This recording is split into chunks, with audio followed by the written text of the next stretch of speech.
ಜೈ ಶ್ರೀಕೃಷ್ಣ. ಈ ದಿನ ನಾನು ಡ್ರೈ ಫ್ರೂಟ್ಸ್ ಹೋಳಿಗೆನ ತೋರಿಸ್ತಾ ಇದ್ದೀನಿ ನಿಮಗೆ. ಡ್ರೈ ಫ್ರೂಟ್ಸ್ ಹೋಳಿಗೆ ಮಾಡೋದು ತುಂಬ ಏನು ಕಷ್ಟ ಅಲ್ಲ. ನಾನು ಏನೆಲ್ಲ ಡ್ರೈ ಫ್ರೂಟ್ಸ್ ಅವೈಲೇಬಲ್ ಇರುತ್ತೋ, ಗೋಡಂಬಿ, ಬಾದಾಮಿ, ಮಗಜ್ ಮತ್ತು ಸೂರ್ಯಕಾಂತಿ ಬೀಜ ಅಂತ ಏನು ಹೇಳ್ತೀವಲ್ಲ ಅದು, ಕುಂಬಳಕಾಯಿ ಬೀಜ, ಎನಿಥಿಂಗ್, ಅದನ್ನು ಸ್ವಲ್ಪ ತುಪ್ಪದಲ್ಲಿ ಹುರಿದ್ಕೊಂಡ್ಬಿಟ್ಟು ನಾರ್ಮಲ್ ನೀವು ಮಾಡುವ ಹೂರಣಕ್ಕೆ ಪೌಡರ್ ಮಾಡಿ ಅದು ಹಾಕಿ, ಕೆಲವೊಮ್ಮೆ ಸ್ವಲ್ಪ ಕ್ರಂಚಿಯಾಗಿ ಉಳಿದ್ರೆ ಹೋಳಿಗೆ ಸ್ವಲ್ಪ ಕಟ್ಟಾಗ್ಬೋದು, ಬಟ್ ಅದೊಂದು ಟೇಸ್ಟ್ ಅನ್ಲಿಮಿಟೆಡ್ ಆಗಿರುತ್ತೆ. ಒಮ್ಮೆ ಟ್ರೈ ಮಾಡಿ ನೋಡಿ, ತುಂಬ ಚೆನ್ನಾಗಿರುತ್ತೆ. ಆ್ಯಕ್ಚುಲಿ ಇವತ್ತು ಸ್ವಲ್ಪ ಹೂರಣ ಅಳಸಾಗಿತ್ತು, ಅಂದರೆ ಸಾಫ್ಟ್ ಆಗಿತ್ತು, ಆದ್ರೂ ರೋಟಿ ಪ್ರೆಸರಲ್ಲಿ ಸೂಪರಾಗಿ ಬಂತು. ಈಗ ನಾನೊಂದು ವಿಷಯ ಕೇಳ್ತೀನಿ ನಿಮ್ಮನ್ನು.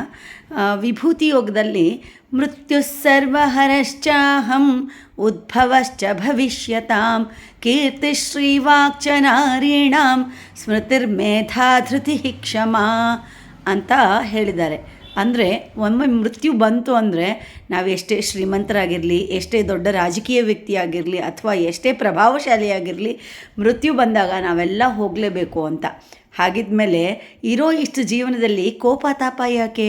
ಎಲ್ಲರೊಂದಿಗೂ ಸ್ನೇಹದಿಂದ, ಪ್ರೇಮದಿಂದ, ವಿಶ್ವಾಸದಿಂದ ಇರ್ಬೋದಲ್ವಾ? ಹಾಗಿದ್ರೆ ಬನ್ನಿ ಈ ಹೋಳಿಗೆನ ನಮ್ಮ ರೋಟಿ ಪ್ರೆಸರಲ್ಲಿ ಮಾಡಿ ನೋಡಿ ಅಂತ ಹೇಳ್ತಾ, ಎಲ್ಲರಿಗೂ ಮತ್ತೊಮ್ಮೆ ಜೈ ಶ್ರೀಕೃಷ್ಣ. ಹ್ಯಾಪಿಯಾಗಿರಿ, ಖುಷಿಯಾಗಿರಿ.